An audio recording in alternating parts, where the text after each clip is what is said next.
রাজনীতির মধ্যে কি এত জিনিস আছে যে 53 বছর পার হওয়ার সাথে সাথে আমার কোটি কোটি বিলিয়ন বিলিয়ন টাকা হয়ে যাবে। আমরা ভয় পাই ভাই, ভীষণ ভয় পাই। যারা রাজনীতি করে তাদেরকে কেন আমরা ভয় পাইতে হবে? আমরা যারা হোল্ডিং ট্যাক্স দিতে আসবো, আমাদের অপরাধটা কোথায়, কোন কারণে আমাদেরকে এই হয়রানির মধ্যে পড়তে হবে? আমি আজকে নিয়ে এই বিল্ডিংটাতে 3 বার আমার হোল্ডিং ট্যাক্স দিতে এসেছি। প্রথম দিন এসেছি, কেউই কথায় লোকজনে নাই। এখানে কিছু লোকজন মিটিং করতেছে, স্লোগান দিচ্ছে। আমাকে বললো কোনো কিছু খোলা নাই, ভিতরে যাওয়া যাবে না। আমি চলে গেলাম। দ্বিতীয় ঈদের আগের দিন আবার আসছি ট্যাক্সটা দেওয়ার জন্য, আসা সেম অবস্থায় দেখেছি।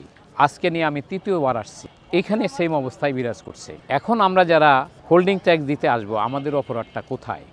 আমরা কি অপরাধ করেছি? আমরা এই দেশের একজন নাগরিক। আমাদের অপরাধ হইতে পারে আমাদের ক্ষমতা নাই, আমাদের অপরাধ হইতে পারে আমরা নিরীহ মানুষ, আমাদের অপরাধ হইতে পারে যে আমরা কোনো ধরনের ক্রাইসিসের মধ্যে নাই। আমরা শান্তিপ্রিয় মানুষ, শুধু ট্যাক্সটা দিতে এসেছি। কোন কারণে আমাদেরকে এই হয়রানির মধ্যে পড়তে হবে? এই কারণটার একটা জবাব আমরা চাই। আমরা যারা দেখি আজকে যারা এই দেশে রাজনীতি করে, তাদের এক একজনের 20টা 50টা বাড়ি গাড়ি থাকে।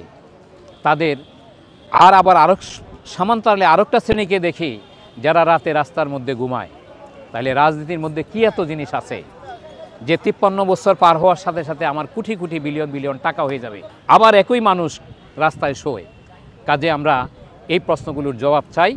আগামীতে যারা জনপ্রতিনিধি, তাদের দ্বারা এই দেশের কোনো একটা মানুষ যাতে শোষিত না হয়, এই প্রত্যাশা, এই প্রশ্ন আপনার কাছে আমরা করে আমি আজ কথা বলব। ভিতরে আমাদেরকে যেতে দেয় নাই, এই 3 দিনের একদিনও ভিতরে যেতে দেয় নাই। আমি আজকে আসছিলাম, গত পরশু বা তার আগের দিন সম্ভবত আমি শুনেছি যে মেয়র যিনি হওয়ার জন্য প্রত্যাশী, তাদের মাধ্যমে ট্যাক্স নেওয়া হবে, হোল্ডিং ট্যাক্স। এই জন্য আমি আজকে এসেছি।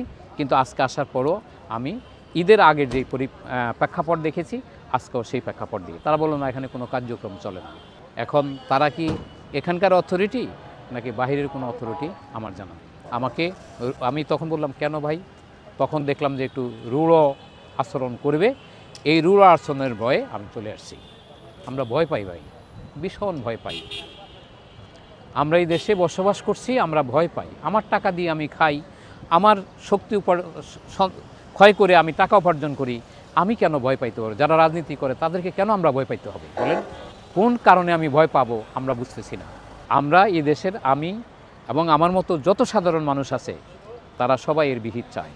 আমরা 53 বছরে আর অনাচার চাই না, রাজনৈতিক দুর্বৃত্তায়ন চাই না, রাজনৈতিক শোষণ চাই না। যারা রাজনীতি করে তারা মানুষের হোক, এটা আমরা প্রত্যাশা করি।